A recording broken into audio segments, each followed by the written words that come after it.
ব্যক্তিগত না, এই প্রতিষ্ঠান সবার প্রতিষ্ঠান।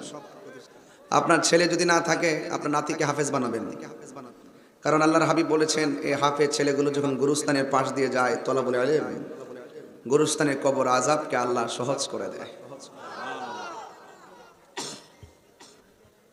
এরা যখন রাস্তা দিয়ে হাঁটে তাদের পায়ের নিচে জান্নাতের ফেরেশতাগুলো তাদের নূরের পাখাগুলো বিছিয়ে দেয়। হাদিস শরীফে আছে যে ছেলেগুলো হাফেজ হবে তারা যদি সেই মতো আমল করে, এই ছেলেগুলো মায়ের কোল বাবার কোল আপন জনদের মধ্য থেকে 20 জনকে সুপারিশ করে জান্নাতে নিতে পারবে। আপনারা বরিচং কোন নদীর তীরে অবস্থিত? আমি যখন জগন্নাথ ইউনিভার্সিটিতে অ্যাডমিশন টেস্ট দিয়েছিলাম তখন একটা পরীক্ষাতে একটা কোশ্চেন আসছিল এমসিকিউ, কুমিল্লার দুঃখ কি? আমি সেদিনও দিয়েছি গোমতী নদী। মারহাবা কোন। এই এলাকার সমস্ত কোরআন শরীফগুলো যদি বস্তার ভিতরে ঢোকায় গোমতী নদীতে ভাসায় দেওয়া হয়, আপনি কি মনে করেন যে কোরআন ধ্বংস হয়ে যাবে? কোরআনের বিরুদ্ধবাদী যারা ছিল তারা ধ্বংস হয়ে গেছে, কিন্তু কোরআন ছিল, কোরআন আছে, কোরআন থাকবে। কথা বলেন ঠিক কিনা?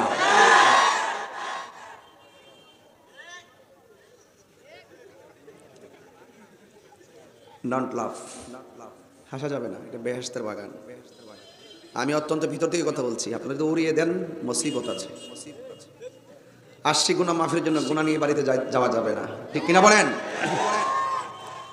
ইন্তেজামিয়া কমিটির পক্ষ থেকে আমাকে বিষয় দেওয়া হয়েছে কবরের আযাব আর হাসরের ভয়াবহতা নিয়ে কথা বলার জন্য। আমি সেদিকে লক্ষ্য করি কথা বলবো, কিন্তু এর আগে আপনাদেরকে একটু সহজ করে বসে ধৈর্যশীল করার জন্য একটু কথা বলতেছি আর কি, যেন বাহিরের মানুষগুলো ভিতরে এসে বসে যায়। আপনারা আমার সাথে আওয়াজ করবেন, গায়ে জোর আছে বলে সব জায়গায় সব কথা বলা যায় না, আমরা অনেক কিছু মেনটেন করি।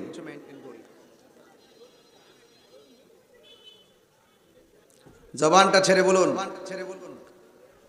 দেখেছি আমাকে যখন মাদ্রাসা নিয়ে যায়, এটা গেট দিয়ে ঢুকে দেখলাম কবরস্থান লেখা আছে। কবরস্থানের পাশ দিয়ে রাস্তা গেছে ভিতর দিয়ে, এই রাস্তা দিয়ে আমি যাচ্ছি, বারবার ডান দিকে বাম দিকে তাকাইছি। এই বাড়ির মানুষগুলি তো ওখানে পড়ে আছে, নাকি ব্রাহ্মণবাড়ির কেউ পড়ে আছে এখানে? এই এলাকার মানুষগুলো এখানে পড়ে আছে। তারা যদি জীবিত থাকতেন আমার স্টেজে এসে বসে তারা ওয়াজ শুনতেন। তারা কি আসতে পারতেছে? আল্লাহ বলছেন ওয়ামা ইয়াস্তাবিল আহইয়া ওয়াল আমওয়াত, যারা জিন্দা যারা মুর্দা তারা এক না। জিন্দারা বিপদে থাকলে ডাক দিলে মানুষ বিপদে পাশে দাঁড়ায়, আর কবরে যারা পড়ে আছে আপনি ডাকলেও কবরবাসী চিৎকার পারলেও পাশের এক হাত পাশে যে কবরটা সেও তাকে সহযোগিতা করতে পারবে না। ওয়ামা ইয়াস্তাবিল আহইয়া ওয়াল আমওয়াত, যারা জিন্দা যারা মুর্দা তারা কখনো এক হতে পারে না। সোনাইশার যদি আগুন লাগে, ফায়ার সার্ভিস আসলে আগুন নিভাবে। কবরের ভিতরে যে জাহান্নামের আগুনে জ্বলতেছে, আগুন দিয়ে নিবানোর, পানি দিয়ে নিবানোর সুযোগ আছে? আপনি যুবক ভাবতেছেন যে মুখে দাঁড়িয়ে উঠছে না, মুরব্বীর বয়স হয়েছে, তিনি মরবে। খবর নিয়ে দেখেন বহুত সংসারে বাবার আগে সন্তান মারা গেছে। বাবা আছে না? হায়াত এবং মওতের মালিক কে? আল্লাহ। মসজিদে যে নামাজ পড়তে যান, মসজিদে একটা পালকি আসেনি? সব সময় তো দেখেন, একবার টাচ করে দেখছেন হায়রে পালকি, তোর মধ্যে ধরায়, তোর মধ্যে ফালায় আমাকে চিরদিনের জন্য নিয়ে যাবে, তোর মধ্যে ওঠার আগে যেন আমার নবীর দিদার নসিব হয়। তুই পালকির মধ্যে ওঠার আগে যেন নামাজরত অবস্থা আমার মরণ হয়, তুই পালকি তো ওঠার আগে যেন আমার ওযু সহকারে মরণ হয়। এজন্য ওযু করে হাঁটবেন। যে কোনো মুহূর্তে এখানে কয়েকটা ছেলে ঢুকছে, একটু অনেক অতিরিক্ত কথা বলে, আমি মাইন্ড করেছি কিন্তু প্রথম থেকে দেখতেছি। এই ছেলে, তোমাকে বলছি তো, আমার মেজাজ সম্পর্কে আপনারা জানেন, আমি সবসময় আপনাদেরকে মহব্বত করি। এই বলে এই নাই যে আপনারা আদবের খেলাফ করবেন। আরে আমার ওই কবরে তো আমার বাপ শুয়ে রয়েছে। আজকে ফেসবুকে দেখলাম একটা কবর করতেছে, চতুর্পাশে বাক্স ঢুকাইছে, ঢুকানোর পরে উপরে বাঁশ দিছে, ভিতরে কোমর পর্যন্ত পানি বাসতেছে, মাঝখান দিয়ে আবার বাঁশ দিতেছে, এটার উপরে লাশ শোয়াইতেছে। কি মনে করে? জবানটা খুলে বলুন, হায়াতের মালিক কে? আল্লাহ। ইজ্জতের মালিক কে? আজকে আমরা তো বাড়িতে যাওয়ার জন্য পাগল হয়ে আছি, কিন্তু সুনাইশার কবরবাসীরা বলতেছে আজকের মাহফিলটা তাড়াতাড়ি শেষ করো না, এই মাহফিল আমার ছেলে আসছে, আমার ছেলে আমার জন্য দোয়া করলে আমি একটু আরাম পাবো। আপনি তো আপনার দাদার চেহারা আজকে খেয়াল করবেন, কিসের হাসা হাসি, কিসের লাফালাফি? কবর ওয়াজ করলে আবার হাসি আসে, বাড়িতে চলে যেতে মন চায়। জীবনে অনেক ঘুমাইছেন, কষ্ট নিবেন না, আমি আপনাদের অনেক ভালোবাসি। 22 বছর ধরে আজকে আমাকে একজন ট্যাক্স অফিস থেকে ফোন দিয়ে বললো যে হুজুর আপনি কত বছর ধরে ওয়াজ করেন? আমি বলছি 22 বছর প্রায়।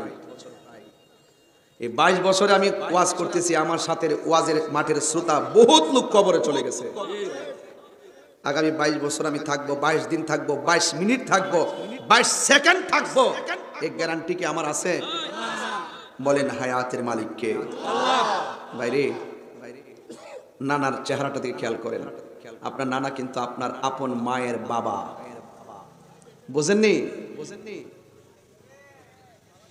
আল্লাহ রাব্বুল আলামিন বলেন ওয়ামা ইয়াস্তাবিল আহইয়াউ ওয়ালাল আমওয়াত, যারা জিন্দা যারা মৃত তারা কোনোদিন এক হতে পারে না।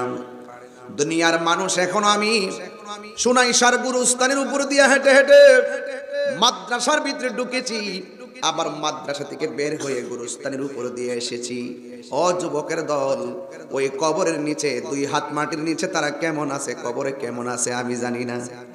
আজকে দেখলাম ফেসবুকের পাতায় একটা লোকে কবর করতেছে, কবরের ভিতরে পুরাতন লাশ পাওয়া গেছে, মনে হয় বেশি হবে না, কাপড়ের জায়গায় কাপড়, ভিতরে বডিটা নাই, একদম 2 পাশে ভান দেওয়া আছে, কিন্তু কবর এই বডিটার ভিতরে, ওই কাপড়ের ভিতরে বডিটা আছে। টান দিয়ে কাপড়টা বের করলো, মাটির উপরে তুললো, তোলার পরে দেখলাম ওই কাপড়ের ভিতরে তার পায়ের হাঁটুর নিচের হাড্ডিটা পড়ে আছে, বুকের 2 পাশের হাড্ডিগুলা পিছিয়ে আছে, মাথার খুলিটা আছে, চোখগুলা মাটির সঙ্গে মিশে গেছে। কিসের তো বড়াই, কিসের তো অহংকার?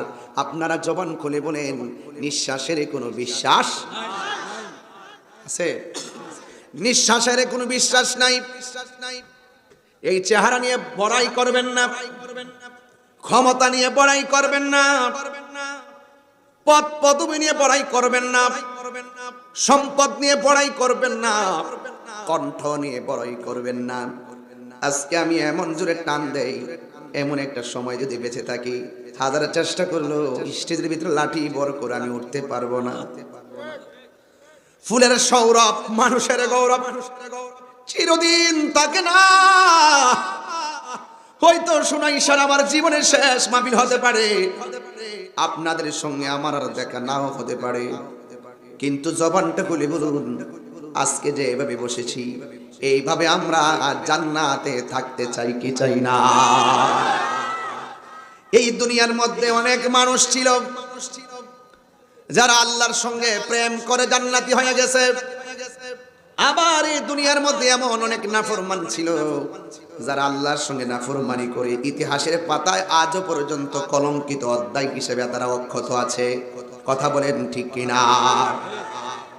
নীল নদ আজও আছে, থাকবে